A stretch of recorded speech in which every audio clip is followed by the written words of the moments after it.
So last week, introduced the topic.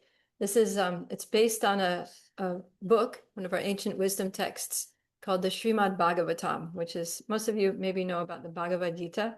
So Bhagavad Gita is kind of like the first book, kind of like ABCs, and then it's like graduate degree. It's like a undergraduate degree, and then Srimad Bhagavatam is like the master's degree. So after Bhagavad Gita, then we go on to Srimad Bhagavatam. So I'm going to be introducing some going to be introducing some topics here from Srimad Bhagavatam, but they're kind of fun topics because they have to do with nature. And there's one saint, his name is Dattatreya. Actually, I have a slide here of him. There's our Dattatreya. And so he was a saint who kind of like left his home, left his everything behind, and he was just kind of traveling on foot throughout the world, trying to immerse himself in spiritual consciousness, trying to transcend, mundane existence.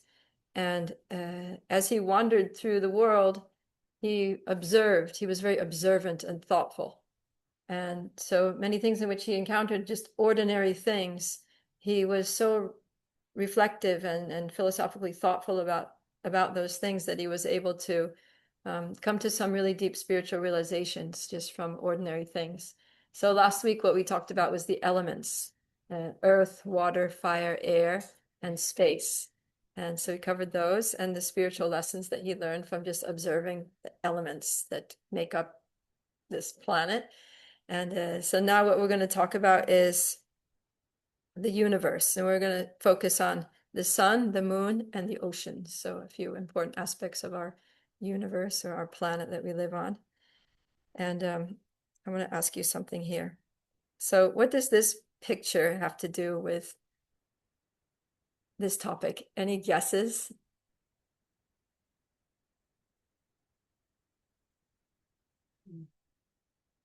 You should have a guess here, school principal. Okay, think elementary classrooms. And so when you walk into an elementary classroom, if you're a kid, what's the first thing you think? Like if you see a room like this. Fun, right? It's okay. It looks like there's a lot of like things to play with, right? So yeah, so that's what it looks like. It looks like fun. You're like, hey, let me try this and let me look at that and let's play with this and let's do that with that. But actually, what are they there for? To learn, yeah. So the idea here is that the classroom it's full of all different things, different shapes, colors, textures, and it looks like they're all there for us to enjoy, for the kids to enjoy. But if the kids just try to take those things and play with them during class time, then what happens? They get distracted, they get in trouble, they don't have a great experience, basically, right, of school. They leave feeling like, okay, I messed around with some stuff, but they don't have that satisfaction of learning, right?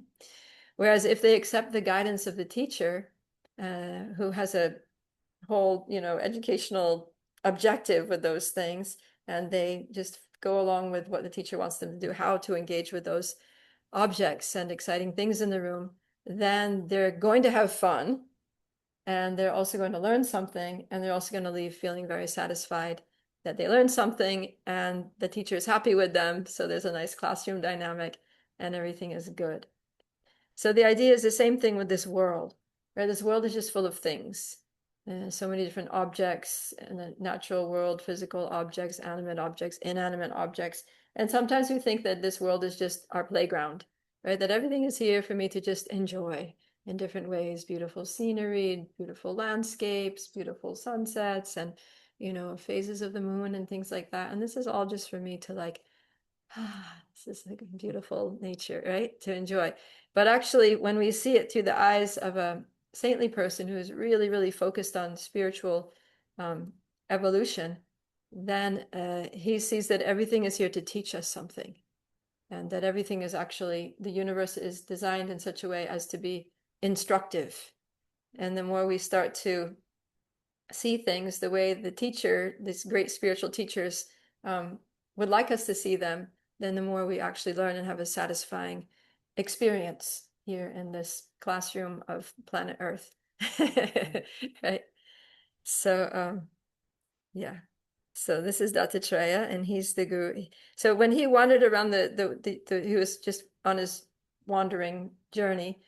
He actually identified there's 24 gurus, different things. So we're just going to look at 3 of those today. As I mentioned, the sun, the moon, and the ocean. So the way we're going to do this is just meditate on the quality. So here we'll start with the sun. So everybody just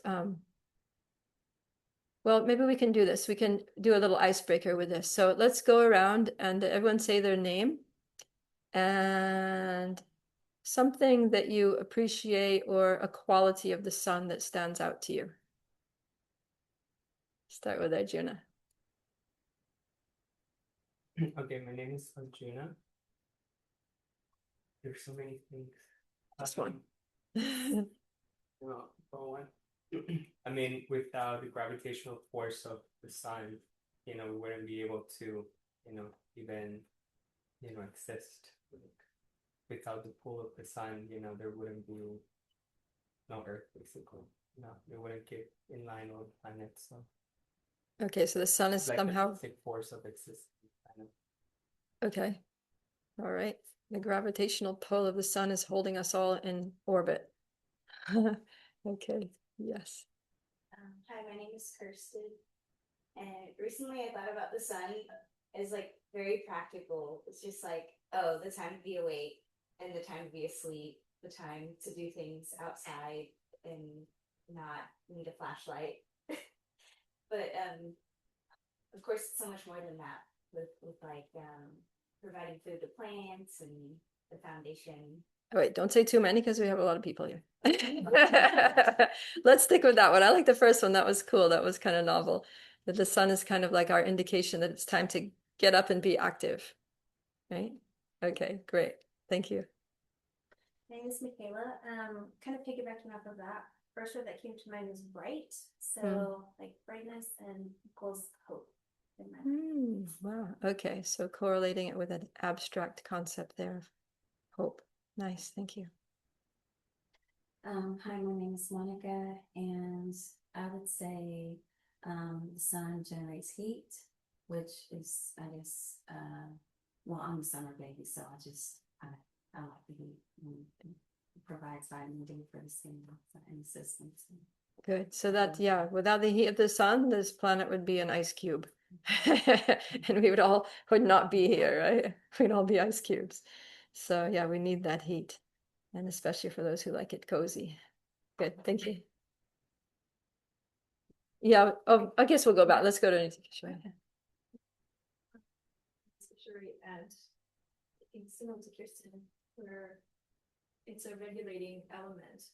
The fact that it's like rising and setting, and not just that it's also, but just it's this thing that you can count on, of course, because of the how it's being arranged by the creator, but the effect that it has on regulating life and creating this, like that the sun is going to shine again tomorrow or rise again, and so it creates this regulating element and something that can that creates stability in life. Wow.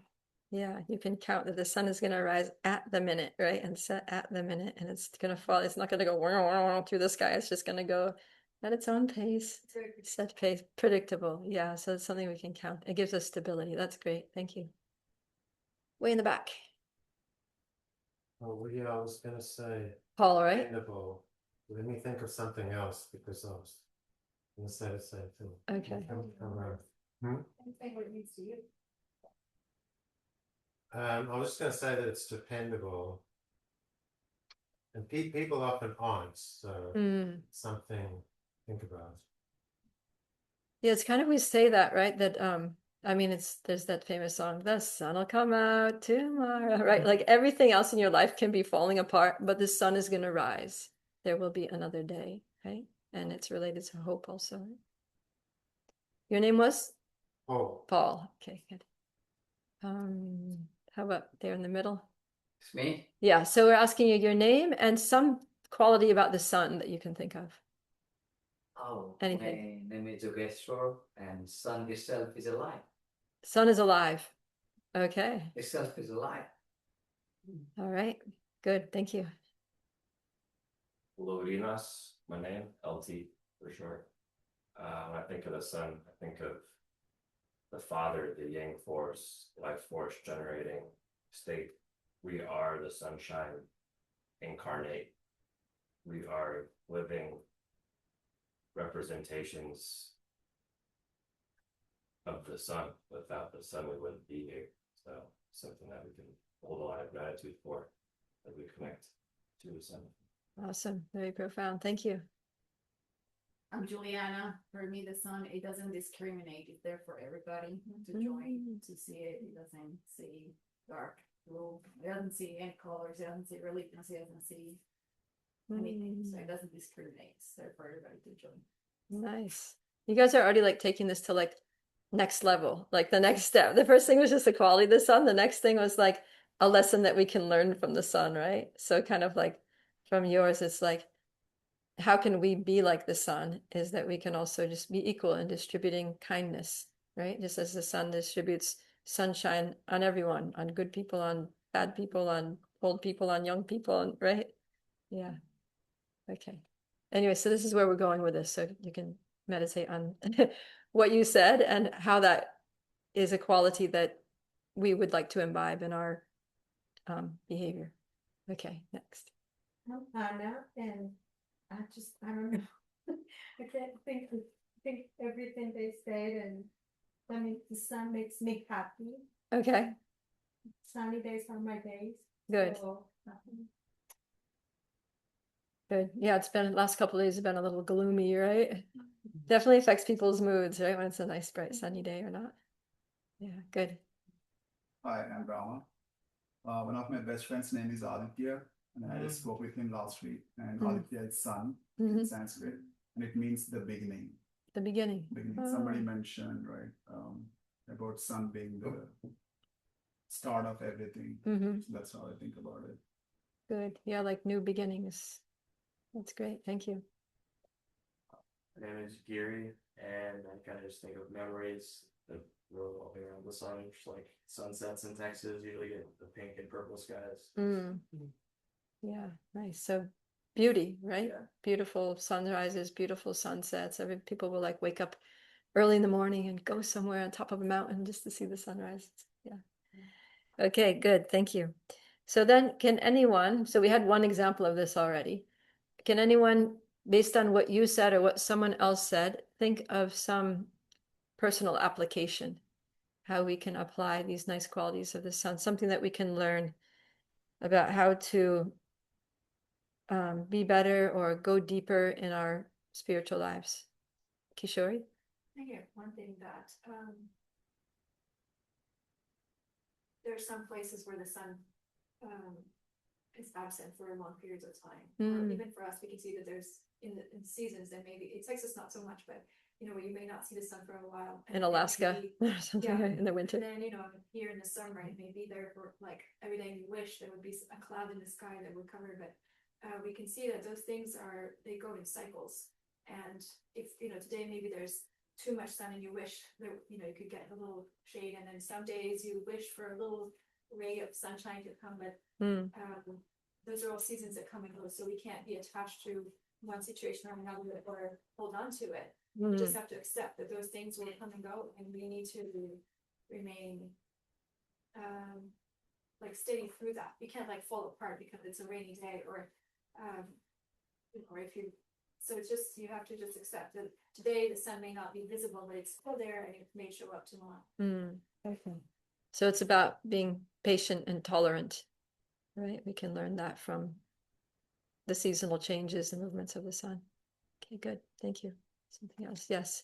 With the sun being as predictable as it is, human beings crave structure. The more that we can align ourselves from a biological perspective to the syncing with the circadian rhythm, the more we are feel like in harmony with the essence of life, the sun being a huge pivotal part of that. So as we rise with the sun, And as we tend to simmer down as the sun sets, and avoiding things that mimic solar noon, like very bright lights in the middle of the night, we can get our circadian rhythm in alignment with the natural cycles of the sun. Yeah. I feel like biologically we become more coherent, and then we can then further connect as a clearer vessel to the divine. Good. Yeah, that's great. Yeah, we can definitely live a more healthy and regulated life if we just align ourselves with the movements of the sun. And also because the sun is, in one sense, the source of the sun is the supreme. So when we're kind of following the movements of the sun, it's kind of like we're following God's plan for life, right? Like what Kirsten was saying, that this is the time of awakening. So if we awake at the time of universal awakening, we're kind of like our life is in alignment with the design of the Lord for this universe. That's good. Great. Thank you. The sun itself is soul, universe, and nature. SUN. The soul is the supreme. Universe is process of cycle, and nature. So how does that apply to us as spiritual practitioners? Spiritual is one of the component, but that not itself is alive. Life itself is existing. The soul. So soul is based on existence. It just exists. Okay, Right. so yeah, you could say that as the sun, it rises and sets, but it's always there, right? It's not like It's when always exists. when it sets, it's not like it dies. It's just going around the backside of the planet and gonna come up again. We are. So in the same way, the soul is eternal, right? Soul is eternal. It may go from one body to another, but it still is exist. right. Okay, good. I have another take, like in the sun, like it can make you feel uncomfortable at sometimes, and sometimes you can be in a sunny day, if you're in a pool and the beach is perfect, but you're like working, like and sometimes that's life, like depending on what you're going through, something may be really okay, and sometimes it may be the same thing, may be terrible, Yeah. So it's just like that heat. If you're working outside in the yard or something, you're like, I'm dying. But if you're in the pool enjoying the beach or whatever, it's beautiful. Yeah, right? sun, right? Yeah. It's a different, and it's the same. So the same situations in our lives can be positive or negative, often depending on how we look at them. Good. Okay, so let's look at what Dattatreya came up with and what he learned from the sun. So one thing is, see, this is the water cycle here that you all learned in school. So he points out 2 lessons from the sun, and the first is based on this water cycle. He observed that the heat of the sun is evaporating water, and then it's accumulating clouds, and then it's giving the water back eventually in the form of rain. So he's saying that one thing that we learn is that when we receive, we should always give back, right? We shouldn't just take, but we should always give back.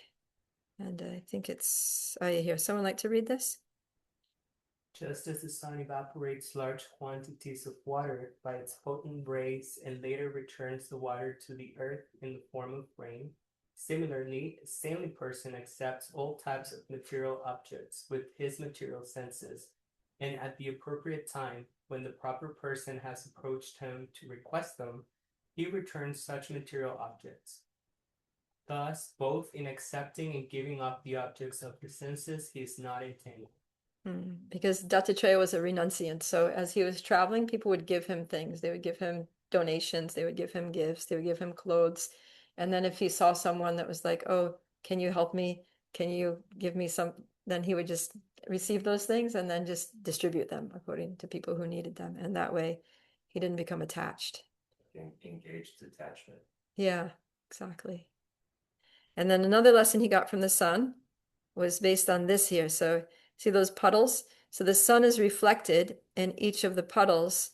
And so it looks like there's a little sun here and sun there. And sun, especially like the one picture there, it actually looks like the sun is there in the puddle, right? So the idea is that, the sun looks like it's divided, but is not actually divided.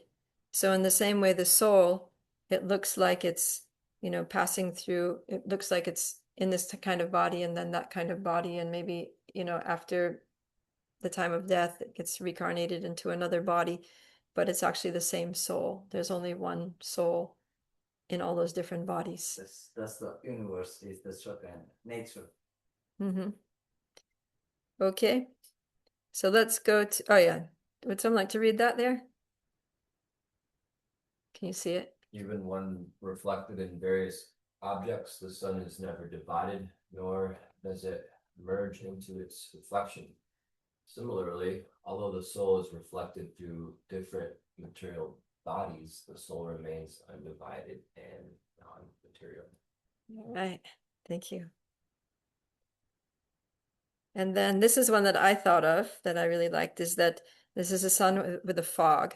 So the sun actually, the sun basically creates the fog because it evaporates water from the land, and then that hangs out in the air. It's like vapor in the air. And then when it cools off in the evening, then that vapor settles down and causes fog, which remains throughout the night into the early morning. But then when the sun rises, the same sun, the warmth of the sun dissipates the fog. So what I learned for myself about this is that, you know, I create my own problems by, you know, choices that I make in this material world, and I cover myself with layers of, you know, conditioning according to the way I interpret experiences and assumptions that I make and things like that. I color my own consciousness, and that coloring of my consciousness can actually cause a lack of clarity, right, in my perception, in my like pure spiritual perception.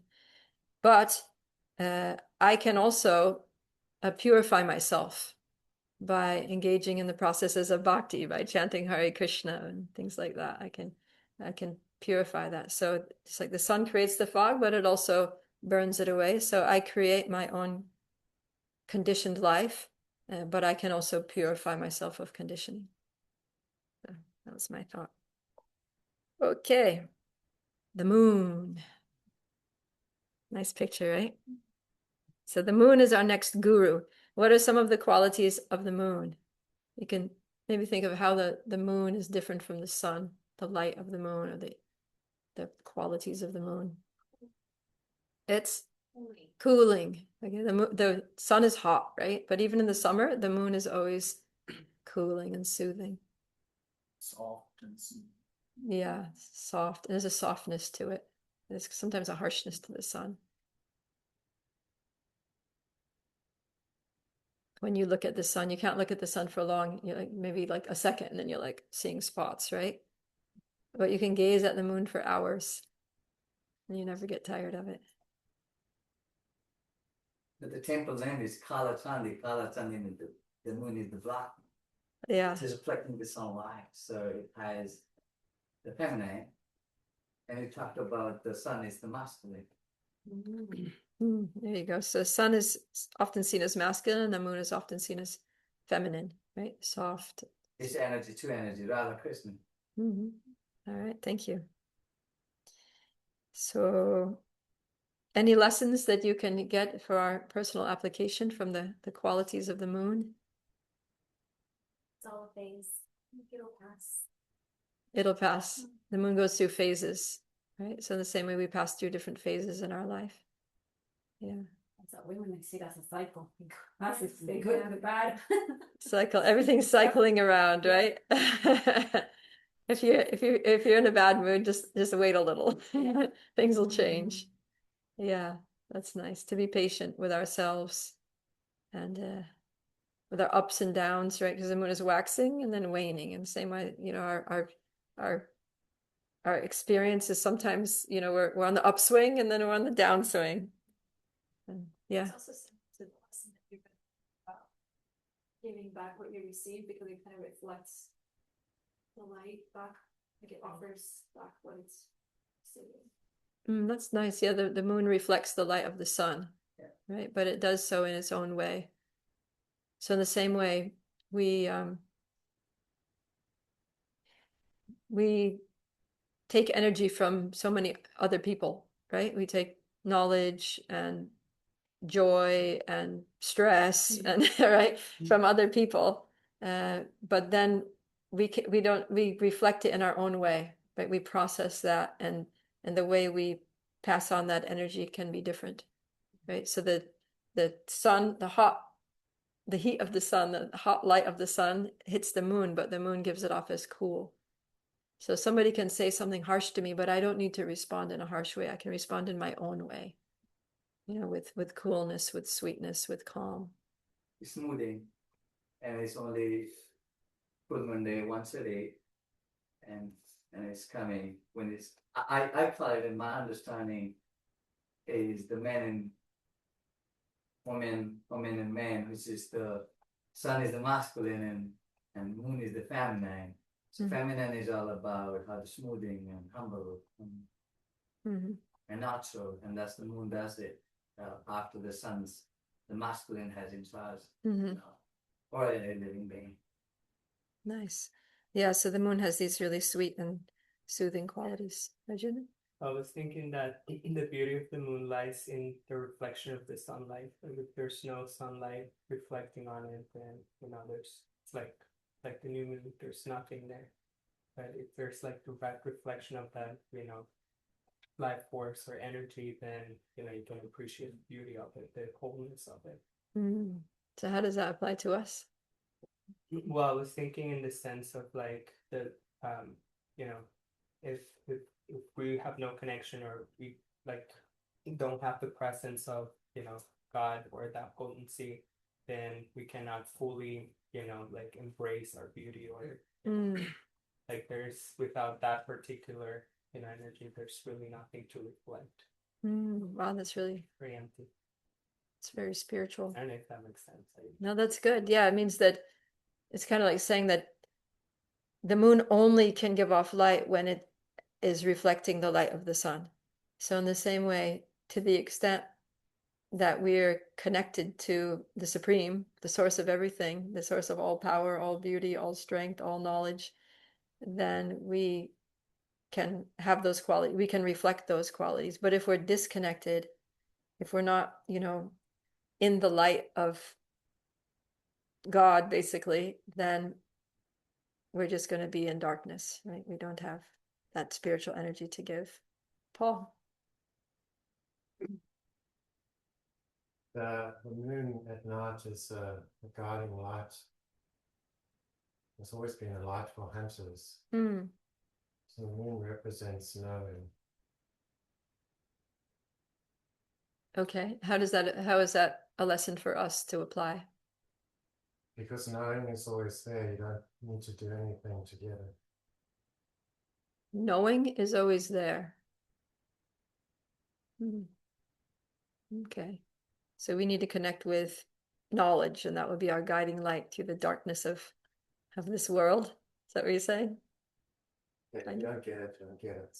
What's that? I needed some clarification. All right, tell us. Can you explain it a little more? No, that's the whole thing. Okay. When you know, you know. All right. Thank you. So what I was thinking is that that the light of the moon is cooling, but it's not overpowering. It gives relief. So like on a hot summer day, when the sun finally sets and the moon comes up, it's like it's a relief, right? It gives you just relief from the scorching heat of the day.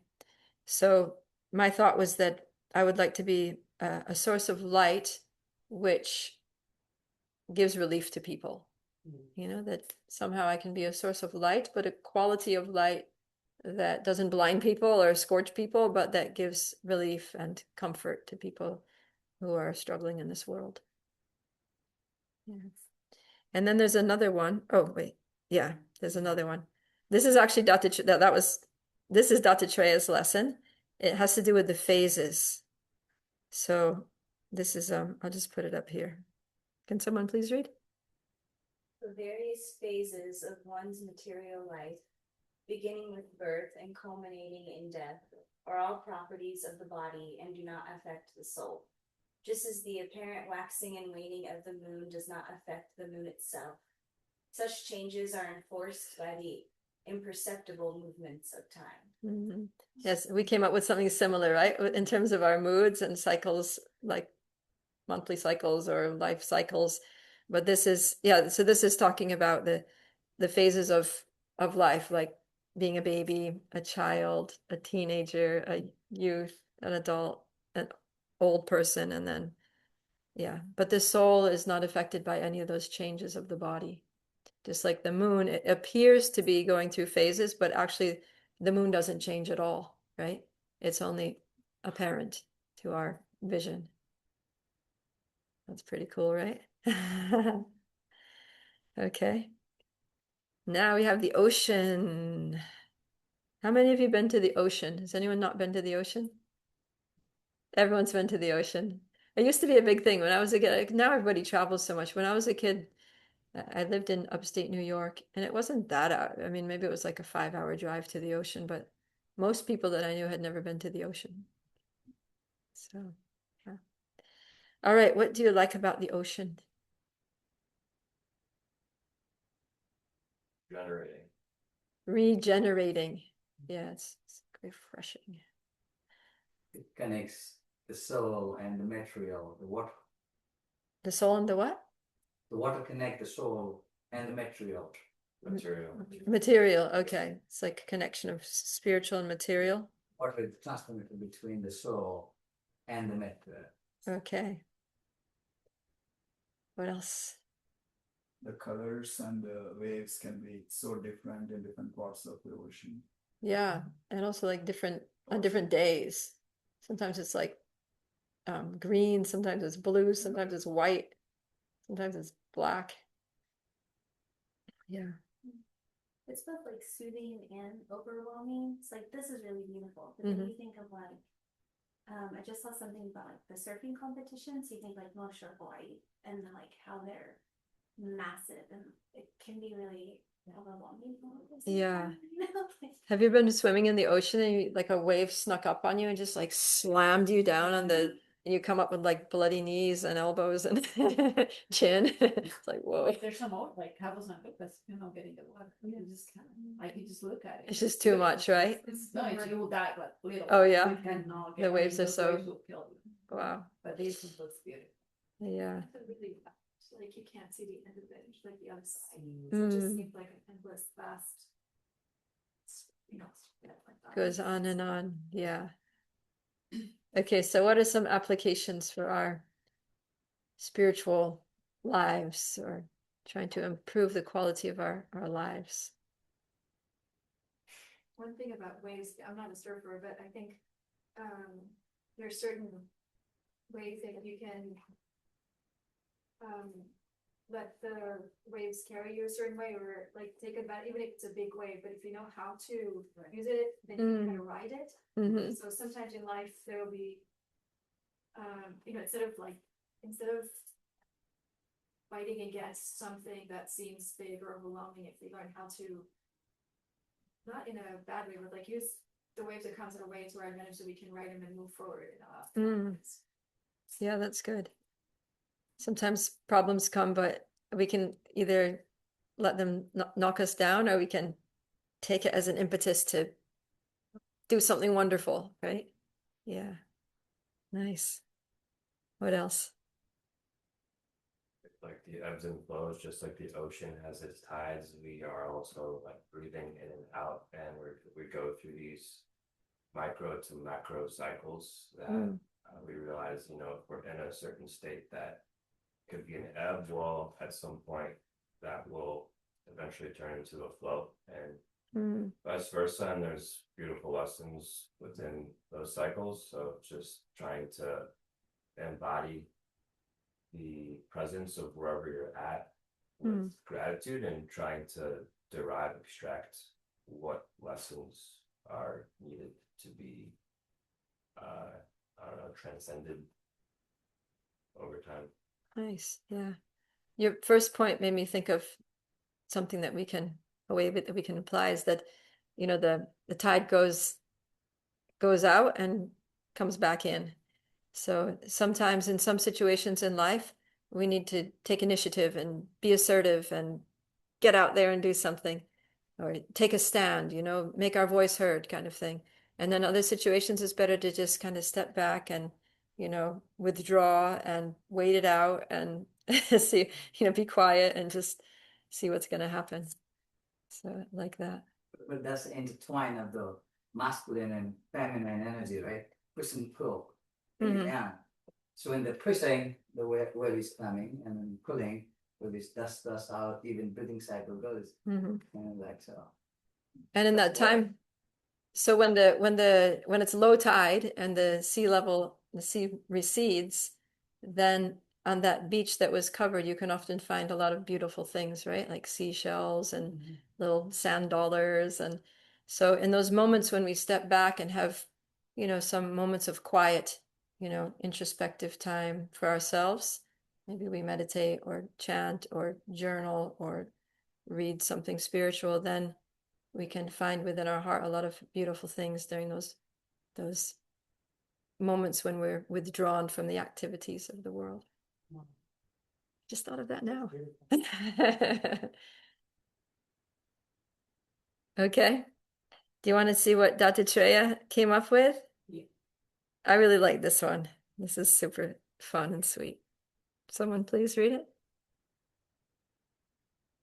The saint's external behavior is happy and pleasing, whereas internally they are grave and thoughtful.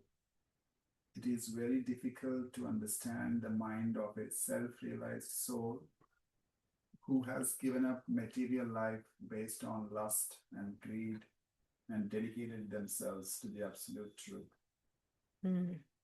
Yeah, so the idea here, in other words, is that the saint, he's talking about the self-realized soul. The self-realized soul is very deep and thoughtful, like the ocean is deep, right? So that they're very deep and they're very grave. They can be, you know, their demeanor is like within themselves, they're thoughtful and grave and serious and have a very sober perspective on the world.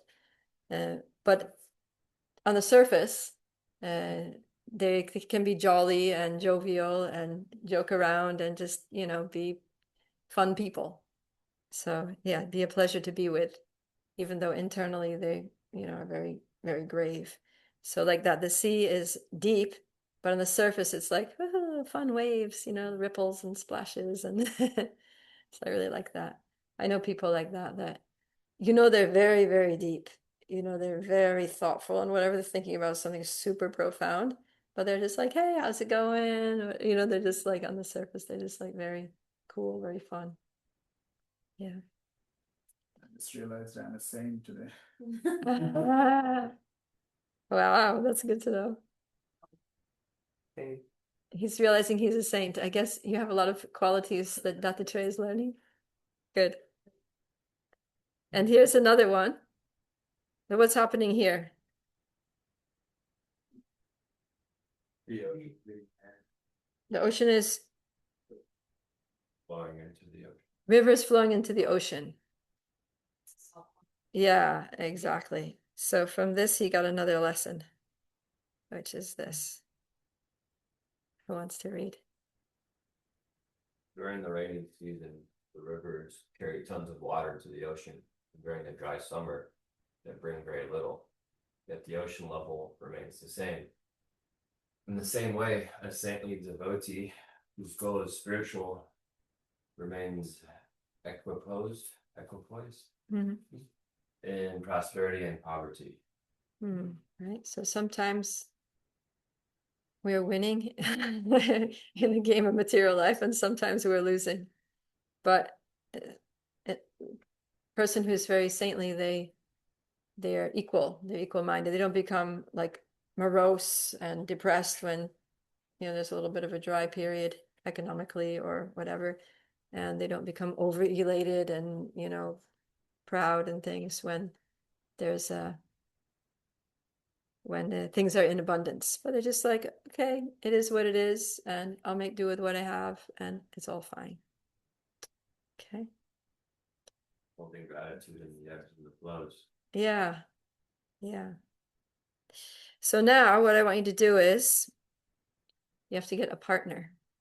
And so just, yeah, grab somebody, and something that we've discussed, or maybe we didn't discuss, but that you thought about yourself from today's class, and the different qualities of the sun, the moon, the ocean, and the applications that you would like to actually personally apply in your life. Okay? So I'm partnering you up so that everybody has to say something. I already know you're.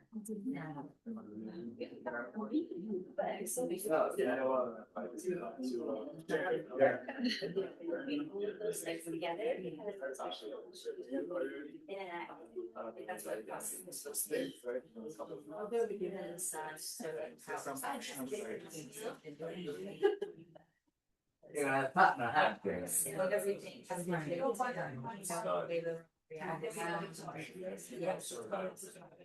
Nice to meet you, Hannah.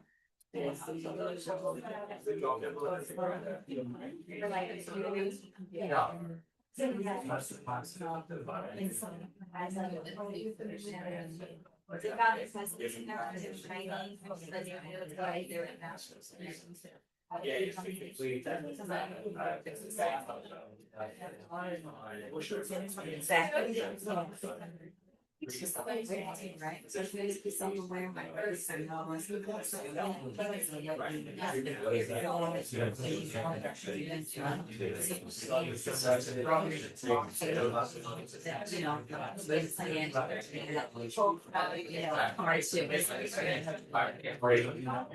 Right, exactly.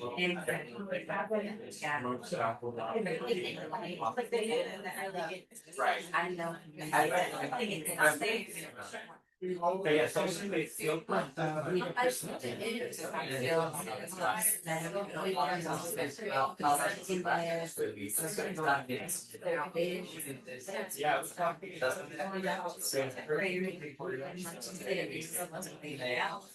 And eventually, I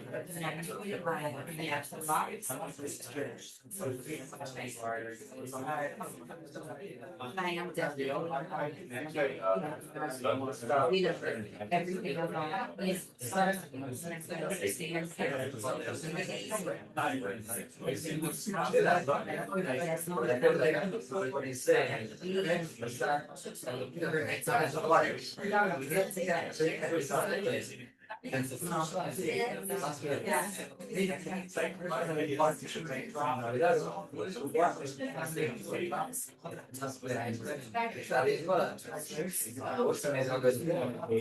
Make sure the other person gets a chance to talk.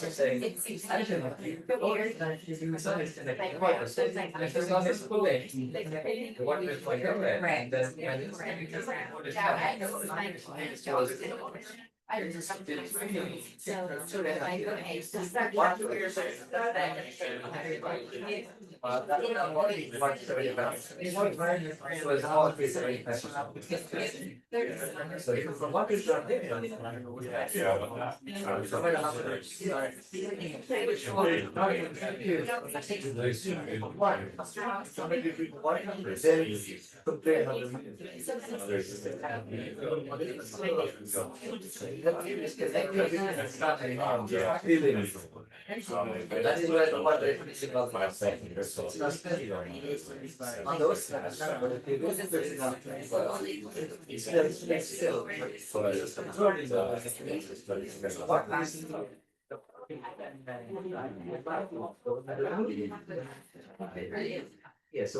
All right, let's everyone come back to the full group here. Sorry to interrupt your conversations, but you can continue later for dinner. But for now, does anyone have did anything come up now in this sharing session that you'd like to share with everyone? Some profound realization that could help others? Not brand new, but we have something. My partner was saying how Everybody, please listen. See like the sort of splashes of the waves of people projecting what they want us to see, but we could sort of look a little or acknowledge that there's a deeper ocean behind their emotions, and maybe they have knowledge or deeper circumstances going on in their life, and they're only allowing us to see the beach and the waves crashing, but not what else is in the depths of the ocean. Oh, that's really good. So we might need to make an effort to connect more deeply with people. Wow, that's amazing. Very good. And my partner was saying that just like how sun gives everything, and it goes through the cycle as you talked about, the water, the rain, everything. Just like that in life, just don't take, but also give, because if you just take, it's gonna leave a big void in the space you have to give. Yeah, the ocean's going to go dry and species are going to go extinct, and it's going to be problematic. Good. Thank you. You guys, sounds like you really got pretty philosophical there. Nice. Anyone else? Let's share something. My partner and I talked about Arjuna, right? Okay. My partner and I talked about it kind of honing in on that, like remaining, your reaction being the same no matter if it's like was it poverty and Prosperity. It's kind of present in all the elements. It seemed like there's a cyclical inevitability about things, so just being patient, and if you're a person, or if you're waiting for like that full shining full moon to have like that appreciation, like it's still there in the new moon. It's just maybe it's like the time to rest, and things will come back around. I really appreciated that concept, kind of like the example that you were, or how you were exemplifying the ocean of like, when you receive, and then, like it goes back and forth, just like similarly to saying that, during the new moon, you can kind of see that it's present, but not really, like there's times kind of like to shine, and times where maybe you have to like take a step back and just developing that kind of like tolerance and, patience to understand that. Some self-care. Yeah, like it doesn't matter whether or not you're shining fully or not, you're still whole, but just understanding that, just having that transcendental vision. I like that. Like you're always a whole person, even though you may not be like playing your best game, but you're still perfect and complete. You're still a whole person. Nothing's lacking. Right? Things come and go. Yeah. And it will come and go. And I like what you said. I don't know if you reiterated or if you said it originally, as far as like the sun is the divine source, and it can be represented as the moon that reflects that divinity. And when we are like an open vessel, in order to be able to reflect that outward into our lives, and like in this greater state of alignment, and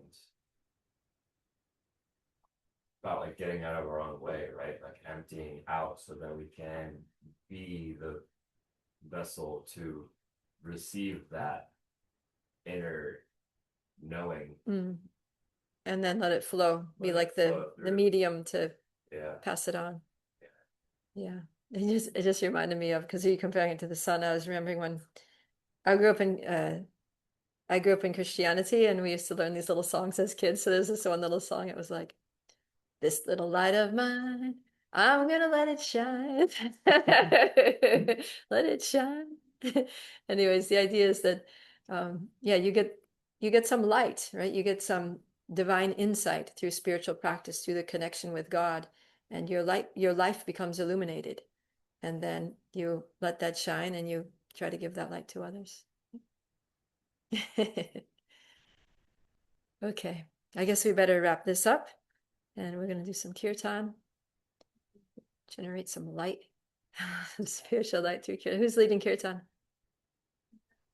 Narvika, oh my God.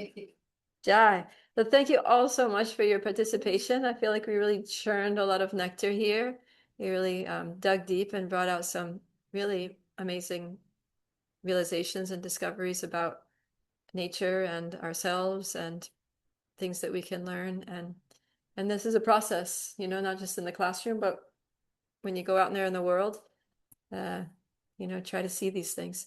And we'll have more practice with this tomorrow, because in our Sunday, Spiritual Sunday session, which is at 11 a.m. at the Atma Bhakti Yoga Center, Atma Bhakti Center, we'll be doing the third session of this seminar, which is lessons from the animals. So that'll be fun. Few different animals. Okay. Thank you. Thank you.